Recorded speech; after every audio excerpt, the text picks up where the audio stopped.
Okay, so we are gonna do a quick chicken and garden walkthrough today and see how this goes, just to show you some of the progress of stuff that's been going on so far. So this is the run that spent the last couple weeks building, and we're still gonna put a roof on it, but got the front door on just this week. Still got to trim off these posts up here, but once all those posts up top over there are trimmed, and we'll be able to start putting the roof on. So let's take a look at what's going on inside. Mitzi's chilling out in here. We just let the chickens out. Right now we need to let them out when we are in here with them, because you know, we still are concerned about hawks. Well, I don't think anything else could really get in here. But that's Opal and Alice and Merrill, our rooster. And Ellie Mae is right there. And this is Pearl. She always kind of sticks close to Merle. That's Beatrice, the brown one that just ran in there, and Penny's the other gray one, and Olive is the black one back there. I don't see Dora. She must be inside. So I think this thing is about 500 square feet, maybe a little less, with the coop in here. But oh, Dora just came out and now she just went back inside. And then that's the coop that we bought at the poultry swap. And then I put doors on here, on this side and on that side. And they're wide enough so that we can bring a wheelbarrow in here, you know, for cleaning and hauling stuff out down to the compost. The front doors, of course, are not as wide. These are only for walking in and out. All right, so let's go take a quick look in the garden. I'll show you what's been going on so far this year.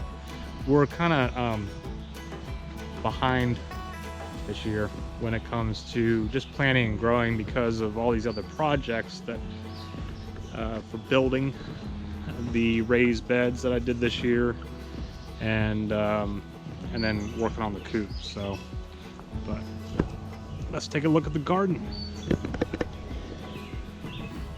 So these are the two raised beds that I built this year, and one thing that I found was that I built this one first, and I didn't make the posts, these 4x4 posts, I didn't make them long enough to actually go into the ground. They're only the same width as what the corrugated metal is, which is like 25.5 inches.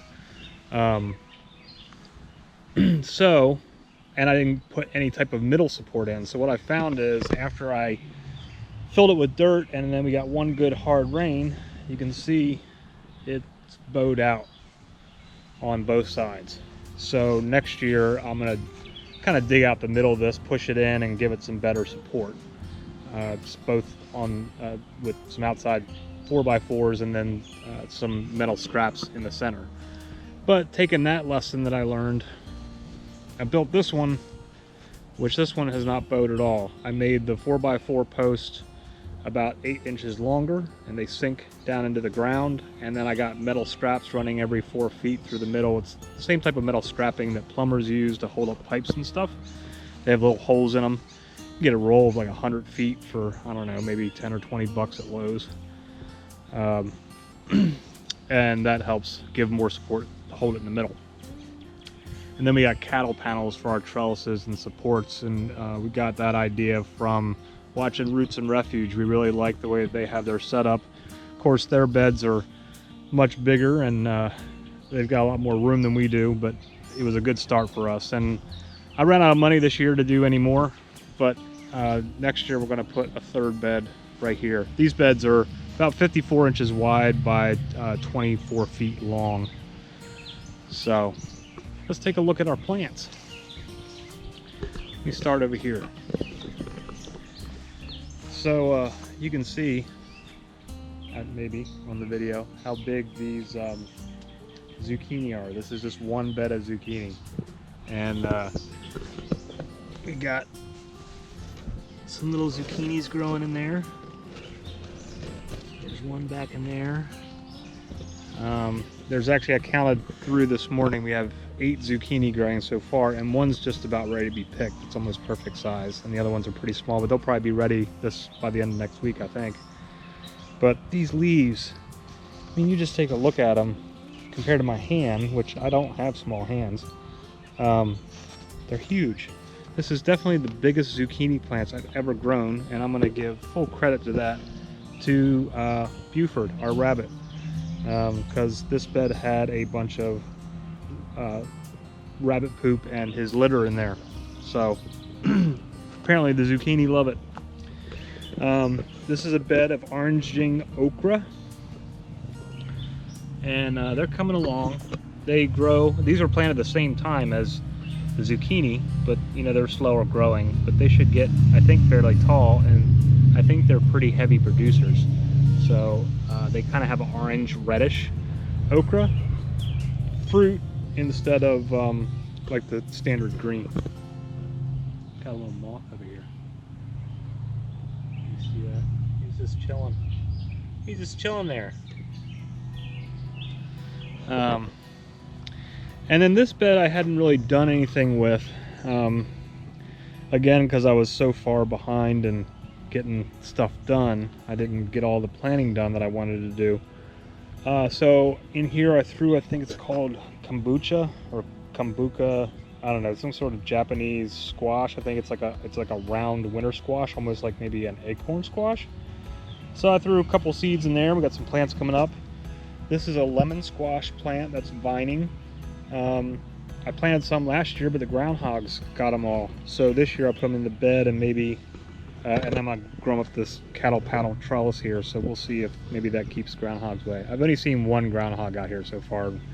I chased them away. So this was a random volunteer bean that popped up. There's 2 of them in there. I don't know what kind of bean that is. I'm not sure if it's some of the green beans that we grew last year. There was also Belita beans that we grew, and also a purple bean. So it could be any one of the 3 that decided to pop up. So I just decided to keep them there to help fill the bed. And then I had a leftover tomato plant. This is a beefsteak. And so I threw this in here. This was like my worst looking one. So I just stuck it in here to see what it would do, but it's taken off. I haven't done anything with it. Got a random sunflowers that are popping up around. Now in the big bed, this is Kajari melon, which is like a kind of like a cantaloupe and honeydew mix, but they're smaller. They're like almost like personal size melons, and these are vining as well. And the plan is to grow these up over the hoop trellis here. I've got 2 on this side and 2 on the other side. So hopefully we get a good growth out of them, that they'll actually cover up over this whole area, and we'll have melons hanging down. I'll have to get some melon supports for them if all this goes well. Another random sunflower. The cool thing is I've got like 4 or 5 sunflowers growing out here, and I didn't plant any of them. They're all left over from last year. They just popped up, so I decided to let them grow. Right here we've got lemon jalapeno, and you can kind of see in there, there's a couple coming in. I'm not sure how long it takes before they change color to the yellow, but got 2 lemon jalapeno. These taller ones here are poblano peppers, and I'm not sure what this one is. I have no idea because I don't have a marker on it. I do have a paprika pepper back here behind it, so maybe that's one of the same. They kind of look really similar. This is red Marconi. I have several of those growing. These were all started from seed back in middle of March, I guess, is when we started them. More red Marconi peppers. They're just starting to come in. There's some little ones. But there's a little one coming in right there. And then these last 2 peppers are Ring of Fire peppers. So haven't grown those before, so we'll see what all happens with that. And here I've got Black Beauty eggplant. This was one I didn't think was going to make it, but it's starting to make a comeback. This is the other Black Beauty, and you can see the difference in size, how much fuller this one is than this one over here. And then these last two eggplant are Antigua eggplant, which I think come from Italy. It's an heirloom variety, and they have kind of like a lavender and white stripe. They are smaller than the Black Beauty. They're more like about 8 inches, 6 to 8 inches long, and maybe 2 to 3 inches thick, and they are supposed to have a much milder flavor. This is also another variety I'd not grown before. I did a couple years ago grow some Japanese eggplant, but those are dark color, but I think they're similar in size to the Antigua.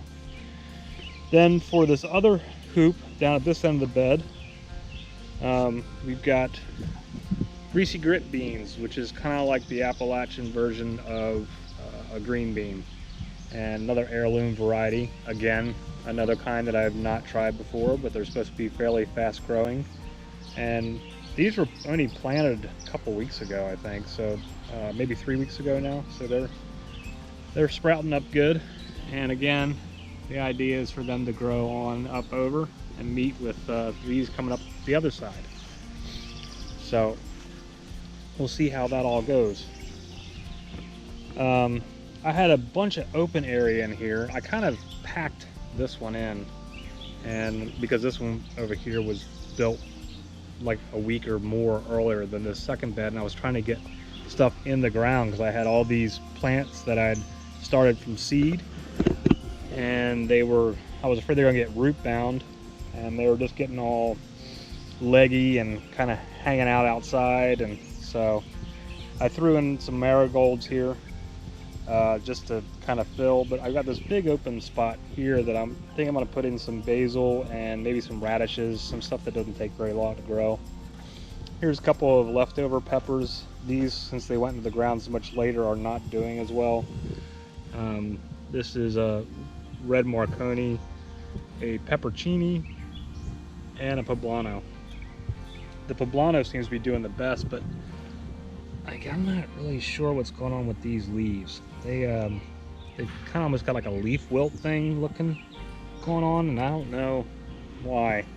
I think maybe because they sat in a waterlogged pot too long up in the shade.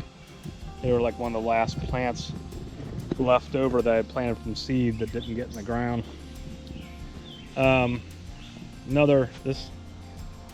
Look at this sunflower. This thing it's getting ready to burst some blooms here, I think, in the next week. But the stem on it is insanely thick.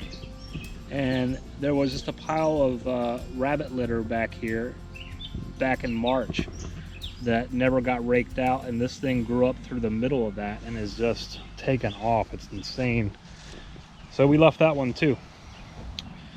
And then we got some tomatoes. These are all beefsteak tomatoes that I'm hoping do okay. These ones here were much more leggy. These went in the ground later. Again, these are ones that were just sitting up in some pots after I brought them out of our little mini greenhouses in the dining room. And I think they may have gotten a little root bound, but they're looking healthy. They just are a little bit behind where I think they should normally be. So those are all beefsteak. This is a heirloom variety called Subarctic, and I've got some more of these on the other side. I think they're a smaller tomato, and they're supposed to come in earlier than some of the other varieties, but I don't know if I'll really see much of a difference since I got everything in so late. And then this is from Boar's Head Farms. This is called Blueberry tomato. They are a variety of cherry tomato, but they're like a bluish purple. And all these varieties are indeterminate, so they should just keep growing up and producing fruit throughout the season once they get started. Another quick look at this bed over here, just to show you the other tomatoes. Got another blueberry variety here. These two here or actually the next 3, these are all pink tie-dye tomatoes. They kind of are a, I don't know, like a pinkish red and green striped tomato that looks like tie-dye. They're getting some flowers on, and these are looking really pretty healthy. I did have some yellowing on some and on the leaves on the bottoms, but I've trimmed those off. And since then, I haven't really seen any more, and they're coming along really nicely. And then these last 4 that are down here are more of the subarctic variety. And these were planted, and you can see how much nicer these look, how much thicker the vines are, because they were in almost 2 weeks earlier than the other ones that sat in those pots. All right, so that's this side of the garden.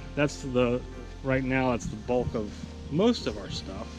Oh, one thing I didn't show you was over here, down this way, behind me we have wine grapes and Frontenac grapes. So put up some leftover posts or split rail fence, and I still have to finish weeding and mulching this so it's cleaned out. But these were just some bare root ones that I got from Stark Brothers, and they've really taken off. I actually need to get some more wires and supports down here, because you see, like, this one is really kind of flopping all over the place. This one is really taken off. And then these down here have not been weeded out yet, but I need to get some wire through here and start training them to grow across the fence. So hopefully in a couple years we'll get some grapes. Our ugly little pool there, it's not very pretty right now because it needs to be cleaned out, but since we don't have a swimming pool anymore at this house, we've had them at previous houses, but since we don't have one now, we got that little wading pool. And when you're out working, digging trenches and stuff for chicken coops, it's kind of nice to just get in there, sit down and relax in the water. So last couple sections on the garden is... Dying in the sun. What's he said? She's dying in the sun. Just a little hanging flower I have here. This was an old herb bed of ours that didn't have a whole lot going on, although we do have this nice patch of oregano that this is the 3rd year it's come back, and it does really well every year. But the rest of this was all weeds, which it's growing more weeds now. But I originally kind of dug it out, and I had some nasturtium seeds that I bought a couple years ago that I never did anything with. So I grabbed a few of those, threw them in here, and there's 3 out of the 6 that I put in here are coming up. There's one there, one right there, and one that keeps getting buried underneath of the oregano. The other side of the herb bed, or the old herb bed, was all weeds, so I dug that side out as well and put cilantro in here. So all these little sprouts you see in here are all little cilantro plants coming up. And we eat a decent amount of cilantro, plus Buford the rabbit eats it, so hopefully this will grow as good as our cilantro crops in the past. These are all cucumbers in this little bed. One side is muncher cucumbers, which is just your general eating cucumbers, and then the opposite side is pickling cucumbers, and I just kind of put them all in the same bed. They'll all grow up the same trellis, so hopefully they'll do okay. This last bed is cucamelons, and I kind of seeded them pretty thick, so they're kind of all growing here. They are really slow growing. They're so tiny right now, but you know, by the end of the summer, I imagine, based off of the past couple of years of growing them, this whole trellis will be covered in cucamelon plants, and they put out an insane amount of little cucamelons. Like, you get hundreds of them, and man, pickled cucamelons are the bomb diggity. We made some the first year, and they were just awesome. We had people wanting to buy them from us, so we planted more this year. We'll see what happens. Maybe we can sell some. There's some rhubarb growing back here that I need to trim back. My sister gave it to me last year, and at the time I wasn't really sure what I was going to do with it, so I just stuck it back here, and it has really taken off. It did have huge flower stalks coming off of it that I cut back about a week ago, and I think because I let the flowering stalks go for so long, it kind of stunted its growth a little bit, because it tends to put all of its growing energy into a flower stalk if you let them go. But then you get a ton more seeds which fall on the ground, and it spreads the plant out more. So it's all what you're trying to do. And then that's just a what do you call it, compost bed that I threw together, that I made out of pallets and some 2x2s, and yeah, so not a whole lot going on there. Yeah, the sun, all of a sudden, it was cool and cloudy out all morning, and now all of a sudden the sun is beating down. It's a little bit insane, and the gnats are out. So that was our quick first walk around garden tour and chicken tour. Hopefully we will have more of these. Let me get in the shade. But hopefully we will have more of these each week, and to show you the progress of the garden. And I also plan on throwing a few more things in here, like I mentioned, the radish earlier. And also I have some cherry vanilla quinoa that I'm going to try to throw in. Normally you plant that earlier, but I've got the seed, I've got an area where I can put it, so I'm going to try it and see what happens. If it comes out good, then we might have a whole patch of nice yellow flowers, or yellow, like vanilla cherry colored flowers that will bloom and look pretty out here, and then will eventually turn into a grain that we can eat. Anyway, thanks for stopping by the garden and checking out our little video. Hopefully you enjoyed it, and we'll show you more in the future. Have a good day. Namaste.